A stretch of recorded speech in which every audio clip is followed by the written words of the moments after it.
మాటల మాంత్రికుడు త్రివిక్రమ్ శ్రీనివాస్, విక్టరీ వెంకటేష్ ఈ కాంబినేషన్ కోసం టాలీవుడ్ ప్రేక్షకులు దశాబ్ద కాలంగా ఎదురుచూస్తున్నారు. ఎట్టకేలకు ఆదర్శ కుటుంబం పేరుతో వీళ్ళ క్రేజీ ప్రాజెక్ట్ పట్టాలెక్కింది. అయితే ఈ సినిమా మ్యూజిక్ విషయంలో ఇప్పుడు ఆసక్తికరమైన మార్పు చోటు చేసుకుంది. ఒకప్పుడు త్రివిక్రమ్ సినిమా అంటే దేవిశ్రీ ప్రసాద్ సంగీతం గ్యారంటీగా ఉండేది. ఆ తర్వాత ఆ ప్లేస్ లోకి తమన్ వచ్చేశాడు. అలవైకుంఠపురంలో వంటి ఇండస్ట్రీ హిట్ ఆల్బమ్స్ వీరి కాంబోలో వచ్చాయి. కానీ ఆదర్శ కుటుంబం కోసం త్రివిక్రమ్ అనూహ్యంగా తమన్ను పక్కన పెట్టి యానిమల్ ఫేమ్ హర్షవర్ధన్ రామేశ్వర్ ను లైన్ లోకి తెచ్చాడు. కొన్ని మ్యూజిక్ సెట్టింగ్స్ కూడా జరిగాయి. ఇక్కడే అసలు ట్విస్ట్ మొదలైంది. ఇప్పుడు ఈ ప్రాజెక్ట్ నుంచి హర్షవర్ధన్ రామేశ్వర్ తప్పుకున్నట్లు వార్తలు వస్తున్నాయి.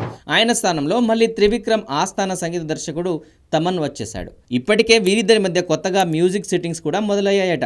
హర్షవర్ధన్ త్రివిక్రమ్ టేస్ట్ కి ట్యూన్ కాలేకపోయారా, లేక తన బిజీ షెడ్యూల్స్ వల్ల తప్పుకున్నారా అన్నది ఇప్పుడు ఇండస్ట్రీలో హాట్ టాపిక్. ప్రస్తుతం ఈ సినిమా షూటింగ్ హైదరాబాద్ లో శరవేగంగా సాగుతోంది. పేరు ఆదర్శ కుటుంబం అని సాఫ్ట్ గా ఉన్నా ఇది ఒక పక్కా family drama plus crime thriller అని తెలుస్తోంది. త్రివిక్రమ్ తన కెరీర్ లో తొలిసారిగా ఇలాంటి జార్ను టచ్ చేస్తున్నాడు. ఫ్యామిలీ ఎమోషన్స్ కు క్రైమ్ ఎలిమెంట్స్ తోడైతే ఎలా ఉంటుందో చూడాలి. త్రివిక్రమ్ దర్శకుడైన తర్వాత వెంకటేష్ తో చేస్తున్న మొదటి సినిమా కూడా ఇదే. గతంలో వీళ్ళు రచయిత నటుడిగా ఉన్నప్పుడు నువ్వు నాకు నచ్చావు, మల్లీశ్వరి లాంటి ఎవర్ గ్రీన్ హిట్స్ ఇచ్చారు. ఇప్పుడు డైరెక్టర్గా త్రివిక్రమ్ వెంకీ నుంచి ఎలాంటి పర్ఫార్మెన్స్ రాబడతారో అని అభిమానులు కూడా ఈ సినిమా కోసం ఎంతో ఆసక్తిగా ఎదురు చూస్తున్నారు. మ్యూజిక్ డైరెక్టర్ మారినా కూడా తమన్ త్రివిక్రమ్ కాంబో అంటే మళ్ళీ మ్యాజిక్ రిపీట్ అవుతుందని ఫ్యాన్స్ నమ్ముతున్నారు. మరి ఆదర్శ కుటుంబం బాక్స్ ఆఫీస్ వద్ద ఎలాంటి వండర్స్ క్రియేట్ చేస్తుందో చూడాల్సిందే.